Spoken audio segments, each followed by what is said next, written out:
సునాదస్వరము October 10. నా విశ్వాసతయు నా కృపయు అతనికి తోడయుండును. నా నామమును బట్టి అతని కొమ్ము హెచ్చింపబడును. కీర్తనలు 89:24. దేవుడైన యెహోవా దావీదునకి వాగ్దానం చేశాడు. దావీదు ఒక గొర్రెల కాపరిగా ఉన్నప్పుడు దేవుడు ఆయనను కోరుకొని పిలుచుకున్నాడు. తన పరిశుద్ధ తైలముతో అభిషేకించాడు. నా చేయి ఎడతెగ అతనికి తోడయుండునని వాగ్దానం చేశాడు. దేవుడు నిత్యం అతనికి తోడుగా ఉండి బలపరిచాడు. అందుకనే దావీదు పైన ఏ శత్రువు కూడా జయం పొందలేకపోయారు.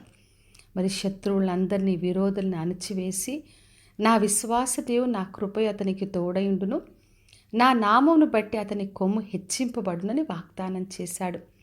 దేవుడు నమ్మదగిన దేవుడు. నిత్యం తన కృపను మనకు తోడుగా ఉంచుతాడు. ఆయన నామమును బట్టి మన కొమ్ము హెచ్చింపబడుతుందని వాగ్దానం చేశాడు. అందుకే దావీదు భూరాజులందరిలో అత్యున్నతునిగా మరి హెచ్చింపబడ్డాడు. మరి ఒక శాశ్వతమైన నిబంధనను దేవుడు దావీదుతో స్థిరపరిచాడు. ఆకాశం ఉన్నంత వరకు అతని సింహాసనము నేను నిలిపెదనని వాగ్దానం చేశాడు. మరి దేవుడు దావీదుతో చేసిన ప్రతి వాగ్దానం నెరవేర్చాడు. అందుకనే యేసుక్రీస్తు దావీదు కుమారుడుగా ఈ లోకంలోకి వచ్చాడు.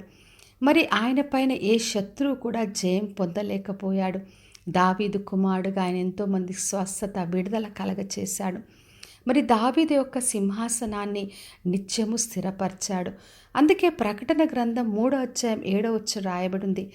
దావీదు తాళపు చెవి కలిగి ఎవడు వేయలేకుండా తీయువాడును, ఎవడు తీయలేకుండా వేయువాడైన సత్యస్వరూపి అయిన పరిశుద్ధుడు వాగ్దానం చేశాడు. మరి దేవుడు అంత అధికారమును, అంత కృపను దావీదుకు అనుగ్రహించాడు. నిత్యం అతనికి తోడుగా ఉన్నాడు. కాబట్టి నా ప్రియ సహోదరి, సహోదరా, మన దేవుడు నమ్మదగిన దేవుడు. తను చేసిన ప్రతి వాగ్దానం నెరవేర్చే దేవుడు.